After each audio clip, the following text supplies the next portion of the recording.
Señoras, señores, buenas noches. Bienvenidos a una nueva entrega de 3356 que está comenzando de esta manera.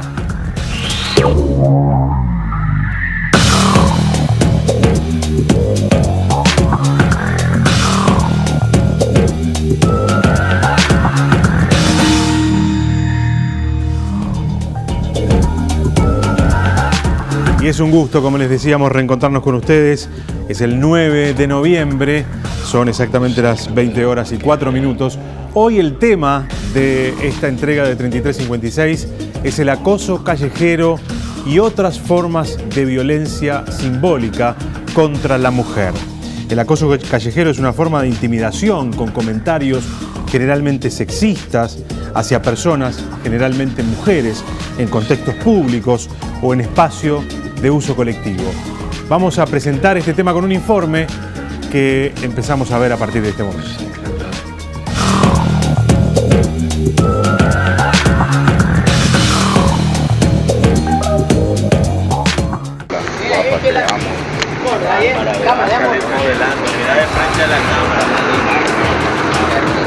El acoso callejero es una forma de intimidación que consiste en comentarios indeseados, silbidos y otras acciones similares hacia las personas en contextos públicos o espacios de uso colectivo.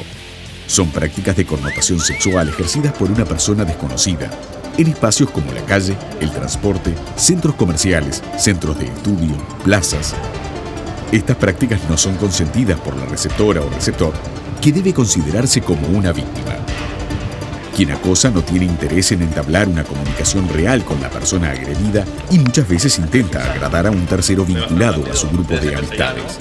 Las prácticas de acoso sexual callejero son sufridas de manera sistemática, en especial por las mujeres, y pueden generar traumas no solo por hechos de acoso especialmente graves, sino por su recurrencia. El acoso callejero debe considerarse violencia, ya que se trata de una práctica no deseada, que genera un impacto psicológico negativo en las personas acosadas. Los efectos del acoso se demuestran en acciones cotidianas de la víctima, como cambiar los recorridos habituales por temor a reencontrarse con él o los agresores, modificar los horarios en que transita por el espacio público, preferir caminar en compañía de otra persona o variar su modo de vestir buscando desincentivar el acoso. Todas las personas tienen derecho a transitar libremente y con la confianza de no ser violentados, independiente del contexto, la edad, la hora del día o el vestuario que utiliza la persona agredida. Los derechos humanos no dependen ni se suspenden por detalles del entorno. No hay excusas ni justificaciones para el acoso sexual callejero. Se trata de una forma de violencia de género, pues refleja en el espacio público la desigualdad de poder entre hombres y mujeres a través del abuso sexual. En la actualidad, la violencia sexual es penada y no tolerada en otras situaciones y contextos, pero está pendiente sancionarla cuando ocurre en los espacios públicos. Sin embargo, la visibilización de estas situaciones por parte, fundamentalmente de organizaciones civiles, ha desencadenado fuertes debates públicos y muchos reclamos a través de redes virtuales de personas cuyos argumentos incluyen aspectos como reivindicaciones del derecho al piropo o la galantería. Históricamente, esta modalidad ha sido socialmente admitida e incluso alentada. Esta construcción cultural de muchas sociedades a nivel mundial ha colaborado en la incivilización de este fenómeno como práctica violenta. Es así que esta modalidad se ha transformado en la manifestación más visible y frecuente de la violencia basada en género.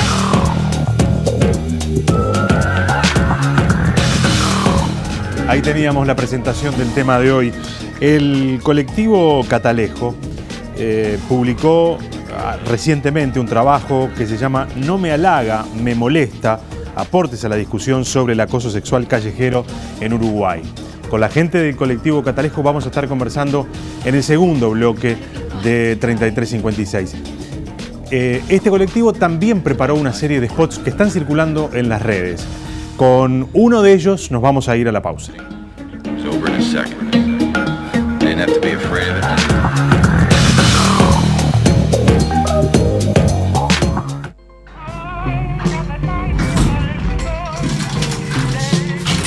Qué linda que estás hoy, ¿eh?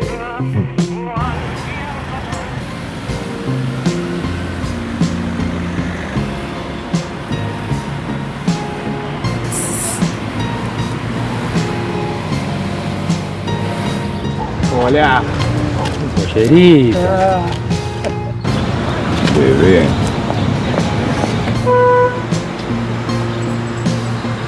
Tranquila que no te voy a hacer nada.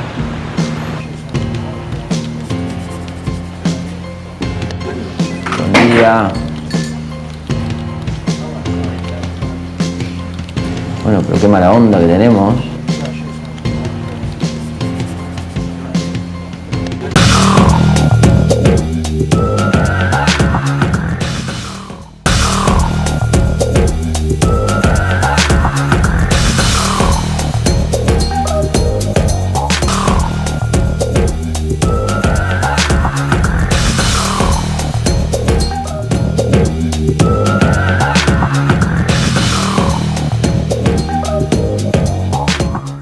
En Uruguay, el 63% de la población considera una mala costumbre que los hombres realicen estas prácticas en espacios públicos, según un sondeo realizado por Opción Consultores a principios de este año. Si bien un 9% entiende que es una buena práctica, un 19% de los encuestados consideró que su calificación depende del contenido y del lenguaje utilizado. Hoy, en 3356, hablamos sobre acoso callejero y violencia simbólica.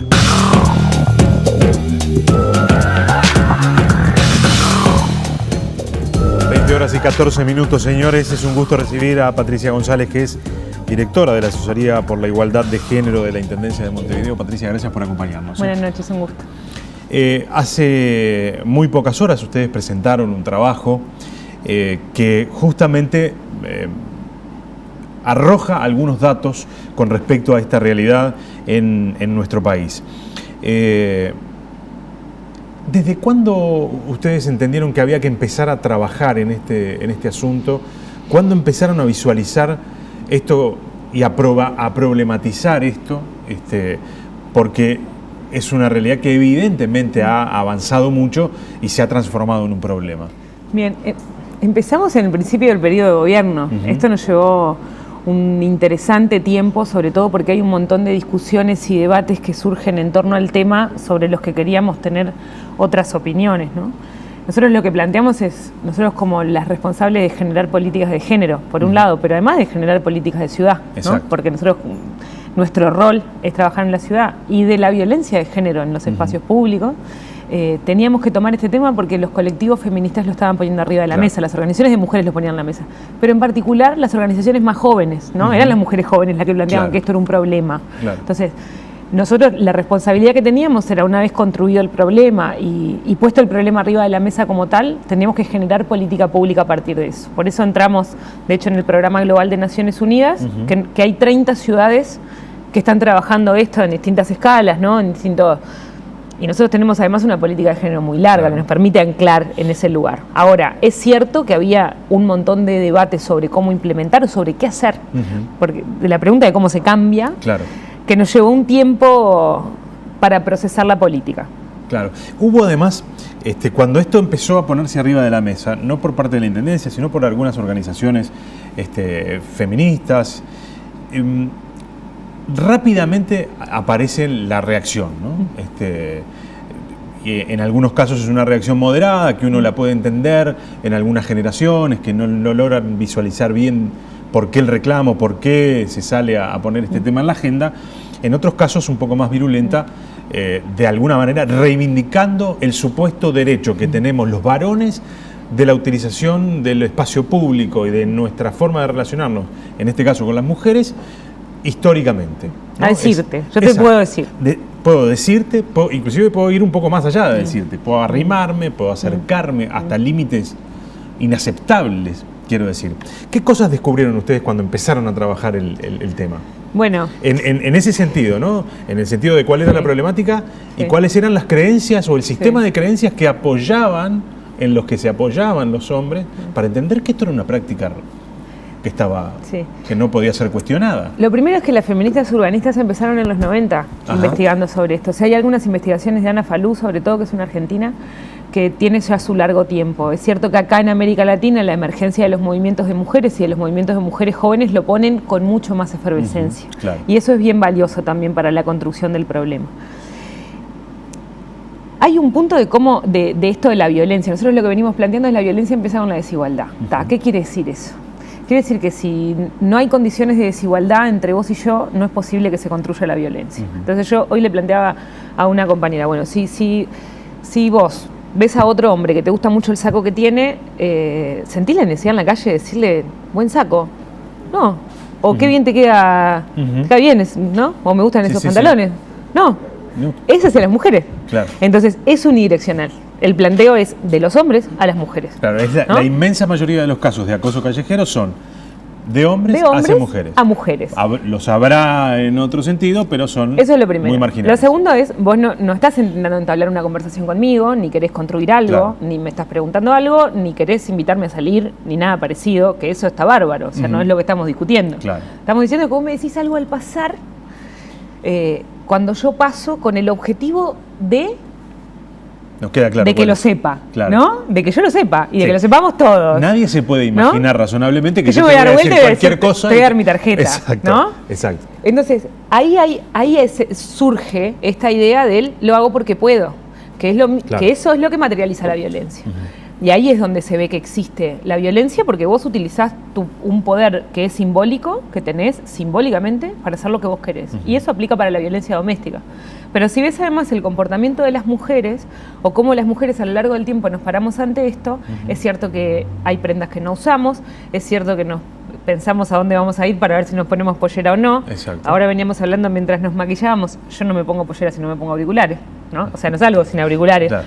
Porque tu no mecanismo de defensa es el auricular. auricular. No quiero llegar enojada a trabajar no de el mañana. Pantalón. No, claro. Claro. Pero no quiero llegar enojada a trabajar de mañana. Claro. Porque te acostumbras, pero te molesta igual. Claro. Pero eso implica que vos vos te reformulás. Vos te planteás si algo de lo que hiciste estuvo bien, o capaz que, ¿no? A mí me pasó una vez que alguien como que me intentó subir a un auto, ¿no? Y yo lo primero que hice fue mirarme a ver cómo estoy vestida. Y después dije, no importa cómo estoy vestida, pero, ¿no? Claro. Pero te lo preguntás. Entonces, porque está tan naturalizado. Pero porque, entre finalmente... otras cosas, es lo que pasa con las situaciones de violencia doméstica, que es importante hacer esa analogía. Cuando hay una situación de violencia doméstica, las mujeres también se preguntan, algo hice yo también tengo alguna responsabilidad. Entonces, nosotros lo que decimos es, esto es la violencia basada en género en el espacio público. En el espacio público. Y lo otro es la violencia basada en género en el espacio doméstico. Pero que tienen regularidades que si las mirás, van en el mismo sentido. Y lo otro es, yo me muevo distinto por la ciudad. Y vos, vos si tenés una hija mujer, sabés, ¿no? Y todas las mujeres que tienen hermanos varones saben que las reglas no fueron pareja para los dos. No. Y que tus padres decían, bueno, el varón puede salir hasta determinada hora, la tranquilo, mujer no pasa nada. Y si sale la nena, te quedás medio despierto. ¿Pero por qué? Porque es verdad que está el peligro. Claro. O sea, el peligro es real y es material. Y una de las cosas que queríamos evidenciar es que el peligro es sobre el cuerpo y no sobre las cosas. No, yo no tengo miedo que me saquen el celular o que me roben algo. Tengo miedo que me hagan algo, claro. ¿no? Que me violen, porque esas son cosas que a lo largo de tu vida, desde que sos una gurisa, desde que empezaste, te pasaron un montón de cosas que te quedaron registradas de que vos estás en peligro en la calle. Claro. Las mujeres en Montevideo suelen cruzar la calle, suelen no caminar a determinadas horas, solas, si tienen que hacer determinadas cosas salen de a dos, sí, porque, todo eso. es decir, se comportan, modifican sus comportamientos teniendo en cuenta esta realidad, al punto de no vestirse de una manera que no sería la que... Al punto de no transitar la ciudad. Eso es súper interesante. Una de las cosas que muestra el diagnóstico que hizo Facultad son mapas donde hay grupos de hombres que marcan en el mapa los lugares que les parecen inseguros, etcétera, y un grupo de mujeres. Y las mujeres no marcan las calles de adentro de los barrios. Y después conversando con las mujeres, decís, claro, yo voy por la principal, yo no voy por las calles de adentro. O sea, nunca. Claro. ¿Por qué? Porque sentís que en las calles de adentro estás mucho más desprotegida, entonces vas por los lugares de alto tránsito. Eso implica, entre otras cosas, que la disponibilidad para desplazarte por la ciudad y la capacidad de gozar y de disfrutar de la ciudad que tenemos es distinta. Es limitada. Es limitada y es distinta. Pero entre otras cosas, además es cara. Me parece obvio, es más caro, porque para mí es obvio que si tengo que salir y voy a llegar de noche, tengo que tener plata para volverme en taxi o en algún medio de transporte. O sea, yo no me quedo esperando el ómnibus. Así el ómnibus me deje a una cuadra de mi casa, yo no me quedo sola en la parada a las 12 de la noche esperando el ómnibus. Y además el ómnibus también es un espacio urbano, colectivo, donde también ocurren situaciones de este tipo. El ómnibus, el taxi, los medios de transporte, también tenemos que discutir. De hecho, ayer en la mesa, en la presentación, también estaba el director de movilidad, que es un espacio que se abre ahí, porque también es un espacio público. ¿no? El ómnibus es un espacio público, Claro. y es un espacio público que compartimos, ¿no? Claro. Y que es cierto que para que nosotras vivimos el ómnibus como un espacio muy hostil, y mucho más en el verano. No, porque además en el ómnibus, más que en el resto de los espacios públicos, No como te puede ser podés una mover. calle, no te puedes mover, el contacto probablemente sea mayor y allí las situaciones de acoso pasen del dicho. ¿Sabés que hay una cosa muy interesante que estudiaron en Chile sobre la proxemia y la actitud de, ¿no? Los hombres, cuando alguien los acorrala, marcan la distancia, y las mujeres nos vamos quedando cada vez más chiquitas. Ajá. Y si vos lo ves en el ómnibus, es evidente. Yo cuando lo descubrí me pareció revelador. Los hombres se instalan, se paran. Y vos vas como... Cuando nos sentamos, Claro. nos sentamos y abrimos las piernas, Buscás el y nos espa- y vos desplegamos. vas quedándote como en el espacio que te va quedando, y eso habla de la disponibilidad del espacio público. Claro. Sí. ¿Por qué? Porque las zonas que se eligieron para hacer el estudio estuvieron motivadas ¿por qué? Por dos cosas. Teníamos Que elegir digamos, son Unión Parque Villa Española Rodó, y Parque Unión Rodó. Villa Española. Sí. Lo primero es porque Facultad nos proponía elegir una zona de alto tránsito para medir lo que son las zonas de alta circulación y un entorno barrial. En las zonas de alto tránsito, lo que nosotros pensamos es, bueno, tratemos de trabajar en barrios donde estamos interviniendo, como la Intendencia de Montevideo, porque en parte del equipo está el desarrollo urbano, que implica espacios públicos, iluminación, y el parque venía en obra, ¿no? Se estaba haciendo la iluminación nueva, Claro. se había limpiado el lago, o sea, está en proceso de reformulación, y eso nos permitía descubrir cosas y meter cuchara y hacerlas, ¿no? Que no era, porque cuando vos detectás, tenés que reformular Sí, el claro, espacio. Entonces, claro. siendo que ya había plata para la inversión y disponibilidad para hacerla en este momento, Detectás el aprovechamos problema e eso. intentás modificar Exacto. lo que puedas modificar. Unión Villa Española, por el mismo caso, porque Unión Villa Española está el proyecto Renová Unión Villa Española, que fue el mismo de Renová Goes y Renová Ciudad Vieja, que son proyectos de planificación de largo plazo. De hecho, el MAM viene de Claro. ese proyecto, que está pensando la planificación del entorno barrial y de los espacios públicos de ahí. ¿Qué es lo que nosotras queremos lograr con la directora del Departamento de Desarrollo Urbano? Que cuando se generen proyectos de planificación de largo plazo se contemple la perspectiva de género. Claro. Que entre otras cosas, cuando hicimos los mapeos, cuando Facultad nos presenta los mapeos, hay dos ciudades, hay dos barrios distintos, para los hombres que para las mujeres. Claro. Entonces, había cosas particulares para contemplar dentro de eso. Claro. ¿Cómo desde la construcción de la ciudad se pueden resolver estas inequidades? Es decir, uno piensa que difícil.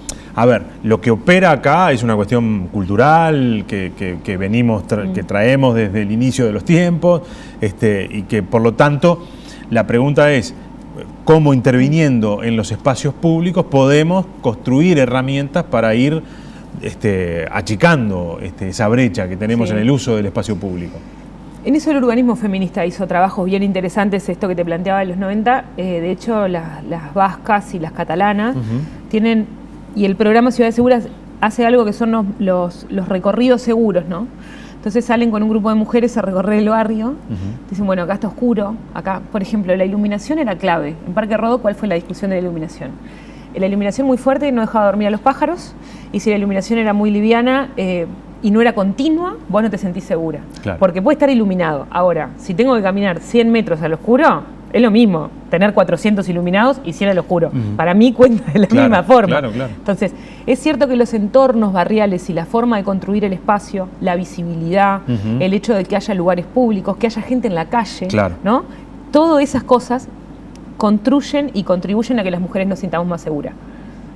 Son como las dos cosas en paralelo, porque también es cierto que el espacio es seguro para las mujeres y las niñas es seguro para todos. Claro. O sea, no es solo, ¿no? Si vos repensás el espacio, después no solo lo vamos a usar las mujeres. Entonces, es cierto que te da un lineamiento interesante sobre la usabilidad de la ciudad, y sobre todo en la noche, porque ahí es cierto que una cosa es el día, que me puede generar incomodidad, pero de noche tengo miedo. Claro. ¿No? Que ahí hay otros componentes de la iluminación y de los espacios que, ¿no? De los lugares donde puede haber alguien atrás, digamos, ¿no? Sí. Lo transparente, o los lugares donde alguien te puede acorralar, que eso es lo que pretendemos mapear dentro de los barrios. Claro. Hoy escuchaba a un varón, no importa, un varón, que decía, cuando de noche me cruzo con una mujer en una vereda, ella viene en sentido contrario, antes de tener contacto visual, yo cruzo. para intentar aliviar Sí. el miedo que seguramente esa mujer está Es horrible. sintiendo porque me vio a mí venir caminando en sentido contrario. Es horrible. O sea, para muchos de nosotros esto opera. Sin embargo, para otros hay intentos de construir discursos que van hacia digamos, a minimizar esto, Claro. ¿no? Y allí aparece el tema del piropo, la galantería, o las justificaciones de tipo, bueno, mirá cómo está vestida. Me ¿Sabes qué me está parece? pidiendo a gritos que le diga Sí, tal algo. cual. ¿O no? Tal cual. ¿Sabes igual lo que me parece valioso de la instalación de la discusión? Es que nos ha pasado en muchos espacios que los hombres después te preguntan, pero ¿de verdad te pasa todo eso? O sea, Claro. ¿te pasa todo eso? Y hay Y te una pasa. dimensión que las compañeras de Catalejo lo plantearon, yo lo vi en ese momento cuando ellos hicieron la presentación de la complicidad entre los hombres. Cuando vos vas con un hombre, no te dicen nada. Claro. Te dicen cuando estás sola o cuando estás con otras mujeres. Entonces los hombres no necesariamente saben las dimensiones de lo que nos pasa a las mujeres. ¿De cuántas veces, desde que vos salís de tu casa hasta que llegás al trabajo, te pasa? O sea, ¿de cuántas cosas vos Claro. soportás en el día? Cuando vos lo empezás a decir y cuando lo empezás a materializar y empezás a contar lo de las estrategias, yo he sentido mayormente receptividad. O sea, he sentido que los hombres, de hecho el otro día nos pasó en el gabinete que una compañera hizo un cuento sobre la historia y otro compañero le dijo, yo te quiero pedir disculpas porque yo era de esos. Y ahora que lo dicen, me siento mal, me siento culpable, ¿no? Sí, sí. Bueno, pero es el momento para reflexionar sobre Claro. eso, ¿no? Nosotros lo que queremos poner arriba de la mesa es la reflexión, es el replanteo. Que van a haber hombres y van a haber mujeres que digan que les levanta la autoestima, sin duda, y que les gusta, y que van a haber hombres que planteen que lo van a... Sí, Que tienen bueno, derecho. Claro, lo que pasa que... Porque se ha planteado también esa discusión de yo tengo derecho. Claro, lo que pasa que eso es la sociedad y la democracia, ¿no? La gente opina, discute y tiene posiciones.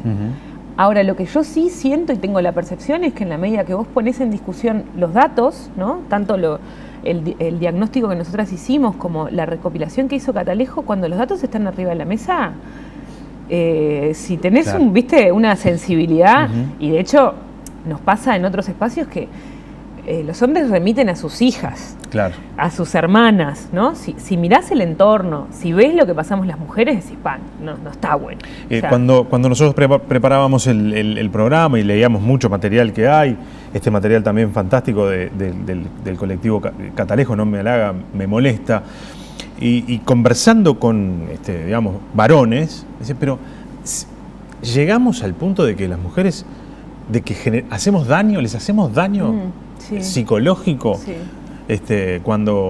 cuando se ven expuestas todo el tiempo, permanentemente, a este tipo de situaciones. Sí, tremendamente. Es una situación de violencia. Eso es lo que para nosotras es importante visibilizar. Es la materialización de la violencia en el espacio público. Claro. O sea, nosotras, parte del planteo es, las mujeres hemos naturalizado vivir situaciones de violencia. O sea, naturalizamos la violencia. Cuando la gente se pregunta, como que es la pregunta más común, ¿cómo llegan hasta ahí? ¿Cómo llega cuando pasa el femicidio, no? Que un poco, a veces yo percibo que hay hombres que están desconcertados con lo que pasa, ¿no? Claro. ¿Cómo pasan estas cosas? ¿Cómo llegan a esa situación? Las mujeres tenemos que naturalizar la violencia para sobrevivir, ¿no? El otro día un compañero preguntaba, ¿y por qué no denuncian? Y porque viviría en la comisaría. O sea, me tendría que mudar a la comisaría Claro. si denunciara cada una de las cosas que me pasan. Entonces, estamos proponiendo desnaturalizar la violencia en el espacio privado, en el espacio público, y reconstruir una nueva forma de vincularnos. Claro. Ahora, esto tiene resistencia, Sí, sin sí. duda. Hay gente que quiere vincularse desde la violencia. Y también tiene una dificultad para los que de alguna manera también queremos desandar ese camino. Mucha. Eh, Es muy difícil ese lugar también, ¿eh? todos, Muy. a ver, todos hemos crecido y visto y naturalizado también desde nuestro lugar de varones esa forma de actuar. Desandarlo, crear una nueva masculinidad que no pase por esos asuntos, también es complejo. Sí, muy complejo.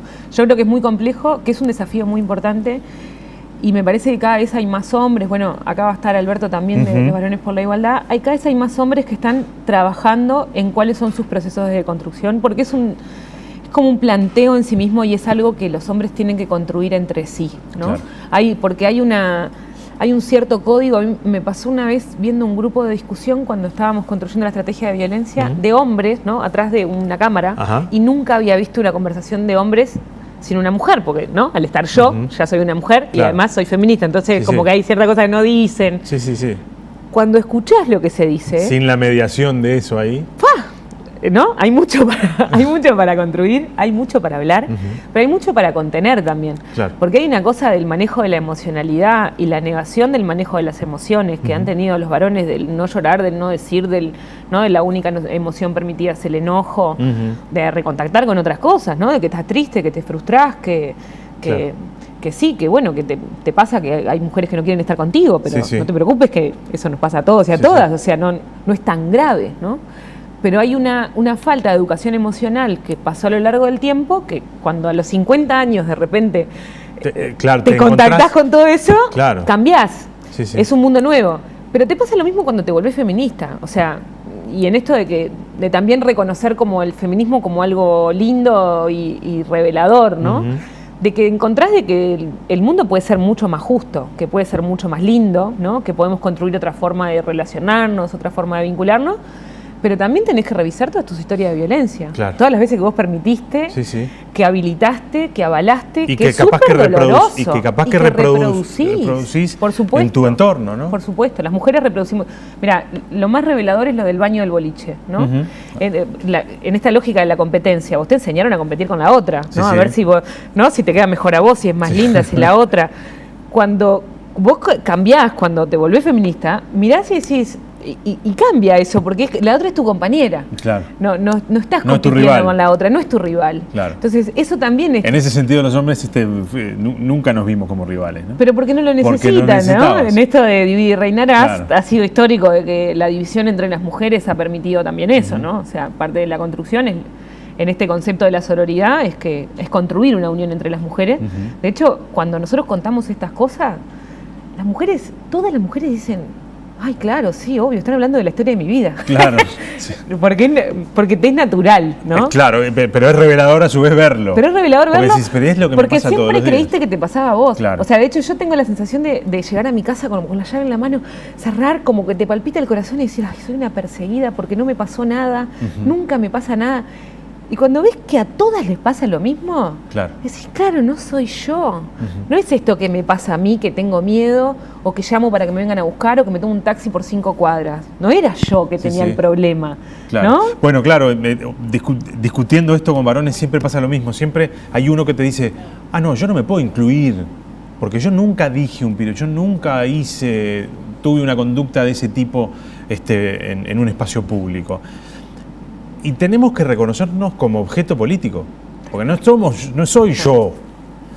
Soy yo como parte de un colectivo que ha accionado de una manera, ¿no? La clave del problema social es que si el problema es social, quiere decir que yo soy parte de la sociedad y que algo yo tengo que hacer para que cambie. O sea, sin duda. Y además el nunca... Yo te pediría que revisáramos de verdad, todo bien, que es un espacio cuidado, que lo podemos decir. Sí. No, pero el nunca no existe. Claro, pero nunca. El nunca no existe. Vamos a ver una de las piezas que ustedes hicieron para poner esto arriba de la mesa desde la Intendencia de Montevideo. ¿Te parece? Lo vemos.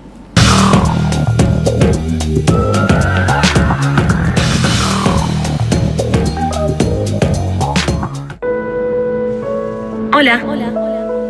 Soy la ciudad. Soy Montevideo. Soy Montevideo. Soy Montevideo. Soy Montevideo. Sé que es raro que te esté hablando en este momento, pero quiero ser una ciudad para todas y todos. Y no soy la misma para ellas que para ellos. En mis calles, la mitad de las mujeres vivió situaciones de acoso. Muchas, aún siendo niñas. El acoso hace que de noche vayan solo por las calles más iluminadas y no estén tranquilas cuando están solas. Que usen auriculares para no escuchar y tengan que cruzar la calle cuando viene alguien de frente. Que avisen cuando llegaron o pidan que las vayan a buscar a la parada. Yo soy una ciudad por igual para todas y todos, igual en las plazas, en el transporte, en las calles, y quiero que en mí tengan la libertad de disfrutar lo que más les guste. Soy Montevideo y quiero ser una ciudad libre de acoso. Montevideo libre de acoso. Entonces, esta campaña que va por ahí y que me decías que había varios desafíos a la hora de construir una campaña de este tipo, ¿no? Porque era una campaña del Estado, ¿no? Es el gobierno de la ciudad que plantea una campaña donde lo que queríamos era aportar a la reflexión y que nadie se sintiera necesariamente señalado con el dedo, ¿no? Claro. Porque si no, si te sentís señalado, claramente es mucho más difícil replantearte el lugar, y es más fácil reaccionar. Y también era esta idea de que lo que nos, o sea, estaría de más la ciudad si fuera, si todos tuviéramos condiciones de igualdad. Sería distinta la forma de circular, sería distinta la forma de movernos, o sea, sería más linda, ¿no? Y en esto como de recoger que tenemos una ciudad muy linda, ¿no? De que todos y todas trabajamos para que la ciudad sea lo que es, ¿no? Nos incluye. Entonces, ¿no sería justo pensar en una ciudad que también contemple como la dimensión de la desigualdad y que trate de trabajar sobre ella, ¿no? Probablemente sí, probablemente sí. Por eso también nosotros queríamos poner este tema arriba de la mesa, aportar las reflexiones de ustedes, que son los que vienen y participan, porque nos parece interesante. De hecho, antes de empezar el programa, ustedes estaban todos afuera, se dio una conversación un poco en serio, un poco en broma, atrás de cámaras, que de alguna manera refleja eso, ¿no? Hay un cierto lugar en el que, bueno, todos estamos empezando a intentar entender este asunto, ¿no? Bueno, y agradecerles, porque ponerlo arriba de la mesa y instalarlo y ponerlo en discusión es muy valioso y hace también a que la gente pueda discutir con información, y eso es bien importante. Patricia, gracias por haber venido. En la próxima mesa va a estar la gente del colectivo Catalejo y también un integrante de Varones por la Igualdad. En eso de, a ver qué hacemos, qué estamos haciendo para intentar cambiar también nosotros, ¿no? Y mejorar esa realidad que nos tiene también a nosotros atrapados. Sin duda que la sociedad civil Catalejo en particular ha tenido un rol muy importante en este proceso y han hecho trabajos de investigación increíbles. Gracias por haber venido. Un gusto, muchas gracias. Patricia González es directora de la Asesoría por la Igualdad de Género de la Intendencia, estuvo con nosotros, hacemos una pausa y seguimos adelante.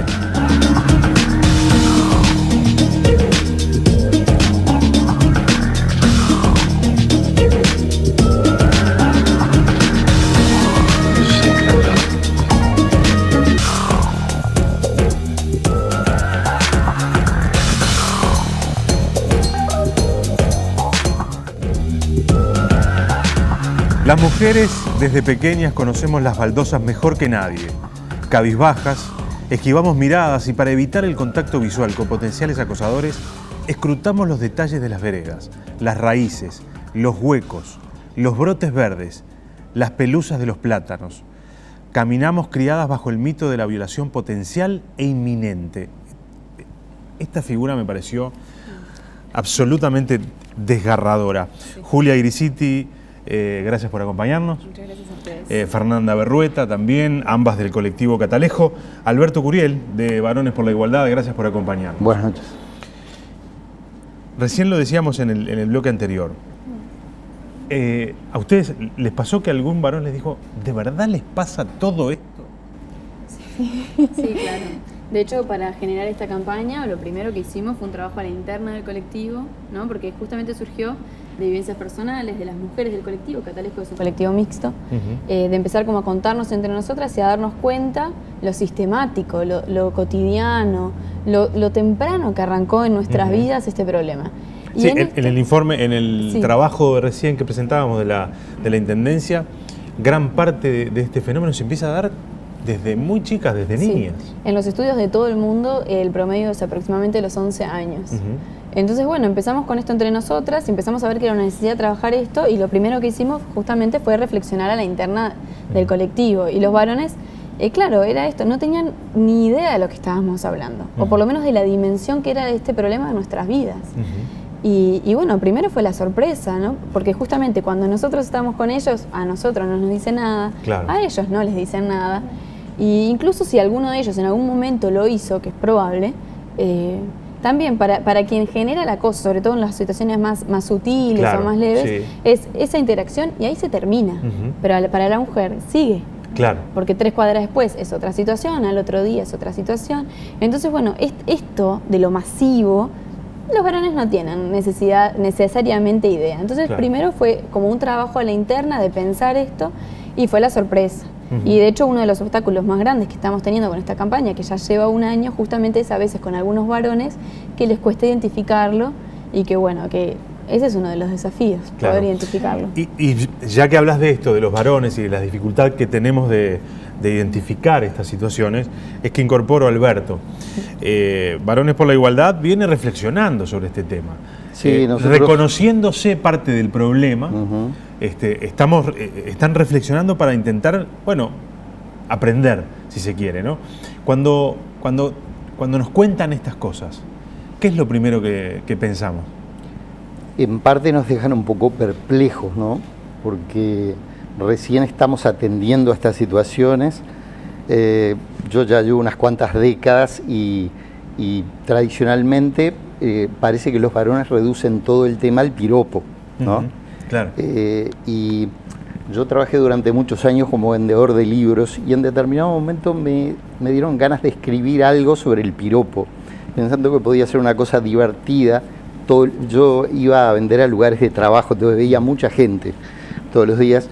Y dije, voy a hacer un trabajo de investigación y voy a recoger una cantidad de cosas imaginativas, creativas. Efectivamente, algún que otro piropo simpático. Una mujer, por ejemplo, me dijo, una vez en España me dijeron, quisiera ser visco para verte doble. Bueno, muy, muy creativo. Pero la mayoría de la gente me dijo, no, ya no existe más. Esto estamos hablando que lo hice en los primeros años de este siglo, ¿no? 2002, 2003. Dice, no, eso no existe más. Lo que te dicen en general son groserías y agresiones y cosas que te dejan muy mal. Dice, mi hija, por ejemplo, estaba hace poco se iba a dar un examen y estaba nerviosa por el examen, se baja del ómnibus y un tipo le empezó a decir cosas muy desagradables, no precisamente sobre sus ojos ni su cabello, ¿no? Y quedó muy bloqueada, perdió el examen, no pudo más, ¿no? Entonces nosotros en el colectivo, bueno, nos estamos reuniendo y estamos en situación de aprendizaje, ¿no? Tratando de entender cómo es ser una mujer que desde muy pequeña, a los 11, 12 años, empieza a recibir este tipo de, ¿no? de andanadas desde la realidad y que tiene que andar permanentemente vigilante. Claro. ¿No? Fernanda, la utilización del espacio público, como conversábamos en el bloque anterior, es limitado para las mujeres hoy.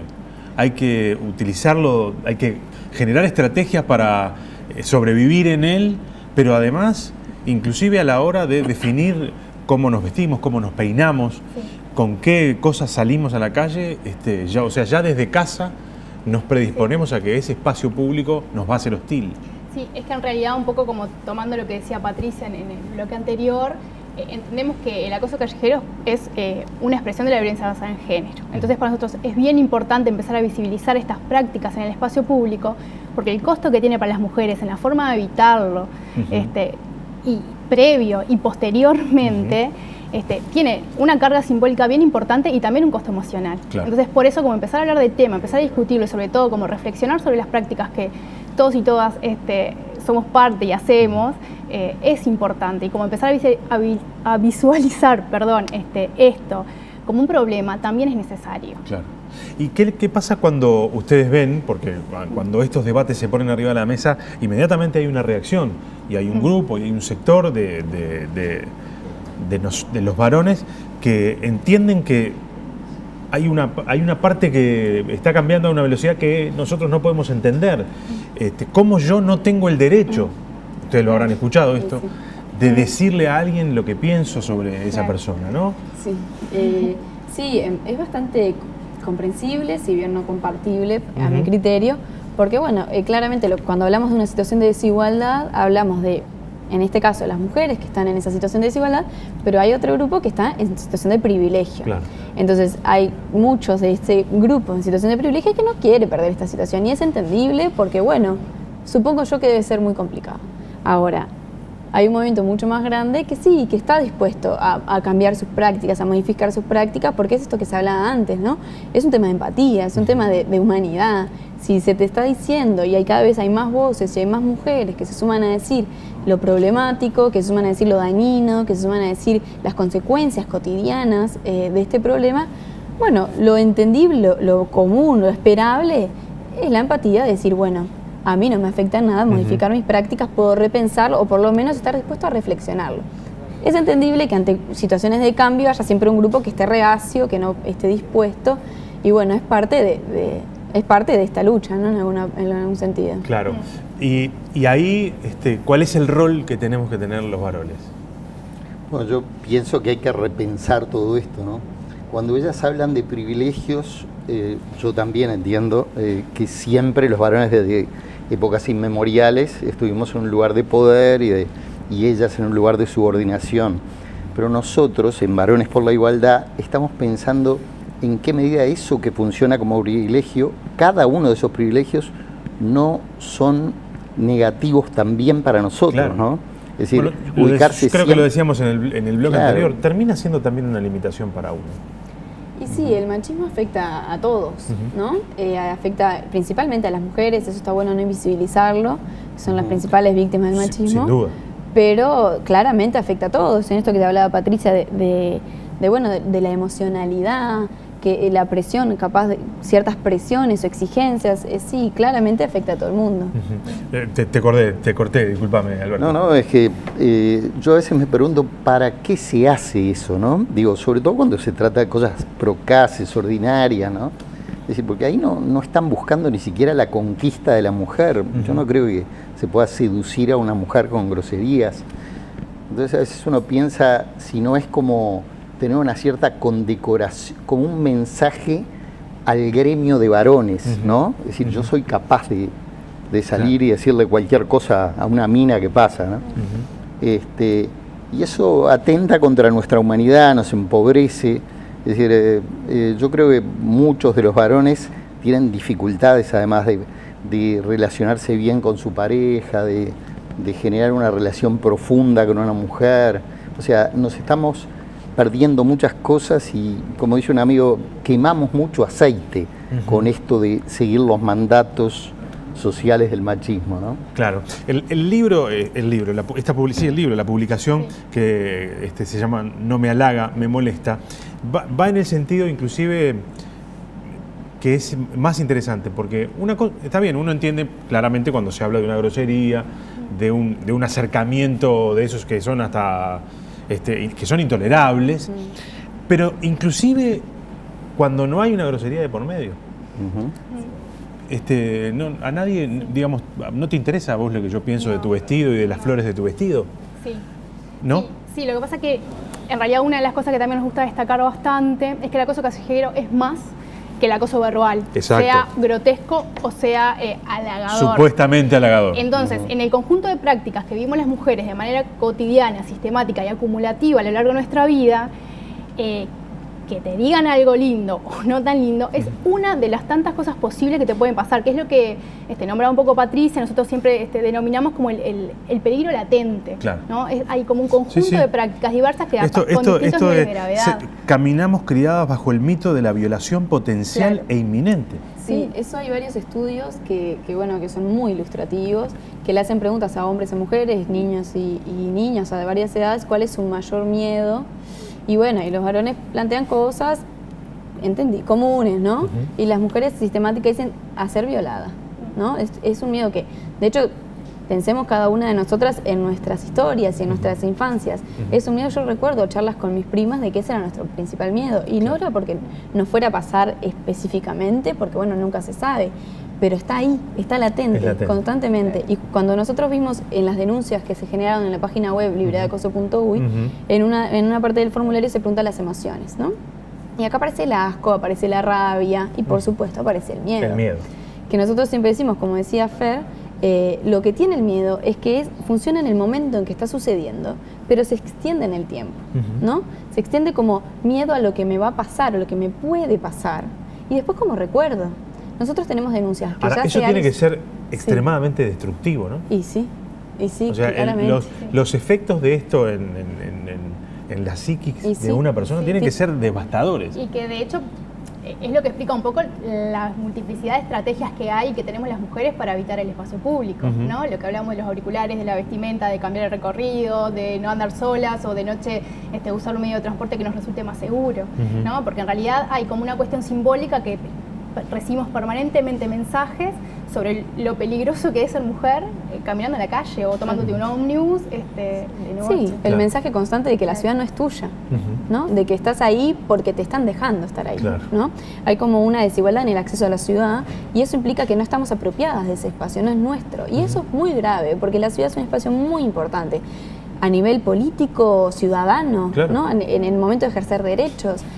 Tener limitado el acceso a la ciudad limita también el acceso a muchos de nuestros derechos. Sí, sí, y cuestiona el concepto mismo de convivencia democrática. Ni que hablar, ni que hablar. Y también lo que vos decías a nivel emocional de la psiquis, de la construcción de subjetividad, ¿no? De cómo nos construimos como seres humanos, ¿no? Claro. De lo que tenemos entendemos que se puede o no se puede hacer. Seguramente, Alberto, no es la primera vez que escuchas estas cosas. Ustedes en Varones por la Igualdad deben haberlo conversado con mujeres que han contado estas experiencias. ¿Qué te pasa? ¿Qué les pasa a la hora de enfrentarte en el espacio público con una mujer en un horario de esos complejos? ¿Llegás a tener hasta vos mismo la necesidad de tener una gestualidad que trate de decirle al otro, mirá que yo no voy a acosarte, yo no voy a tener una actitud hostil hacia vos? A mí me sucede, sí, me sucede de pensar cómo se sentirá esa mujer en peligro cuando me ve a mí solo en una calle un poco oscura. Entonces trato de reasegurarla de alguna manera, o cruzando, o mirando para otro lado. Claro. Sí, yo creo que una de las cosas que estamos intentando nosotros, hemos trabajado con un colectivo, La Pitanga, probablemente ustedes conozcan a Claire, ¿no? Y ella nos decía, lo que pasa es que es necesario ponerse lentes de género, ¿no? En realidad tenemos puestos lentes de género, los lentes de género masculino, pero cámbiense de lentes y vean la realidad virtualmente, cómo podría estar viviendo, imaginando cómo pueden estar viviendo las mujeres todas las cosas, y se descubre un mundo nuevo, ¿no? Nosotros en ese sentido estamos en situación, ya te digo, de aprendizaje permanente y descubriendo un continente, ¿no? Sí, claro. En ese sentido es muy apasionante, pero también crea sensaciones de culpa, ¿no? Totalmente. Sí. Tengo un minutito nomás y quiero introducir este tema que me hubiera gustado haberlo hecho con más tiempo, pero no, se nos fue. Hay una perspectiva generacional, es decir, nuestras madres, las madres de ustedes, observaban, miraban este fenómeno de manera diferente.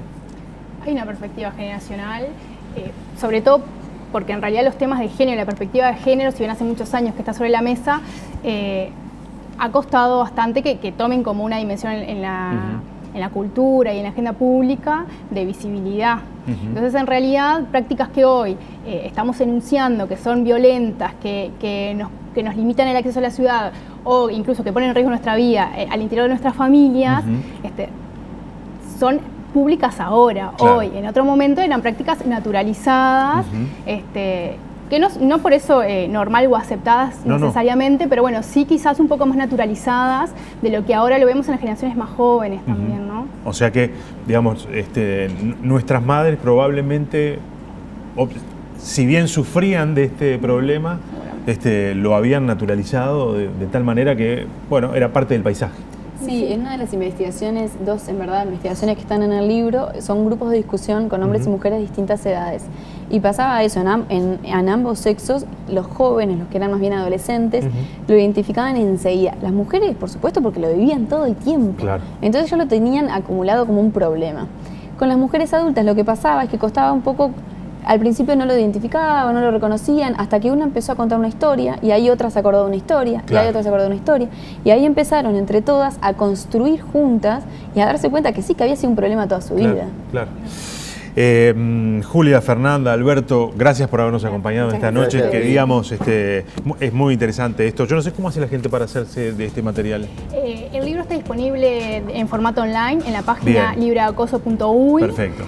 Y bueno, tenemos como algunos ejemplares que estén atentos siempre a las redes de Catalejo, que son de libre distribución, y en caso de tener como para poder entregar, vamos a estar avisando. Ahí está. www.libredeacoso.uy es la página web. También se pueden hacer denuncias allí, ¿no? Sí, muy importante ese dato, porque justamente la investigación es a partir de las denuncias recibidas en el primer mes. Y está buenísimo porque nos permite saber qué está sucediendo en las calles de Uruguay. Claro. Gracias a los tres por haber venido. Gracias. Un gusto, de verdad. Nosotros nos vamos, señores. Nos reencontramos con ustedes el próximo martes aquí en 3356. Vamos a estar conversando con la ministra de Industria, Carolina Cose.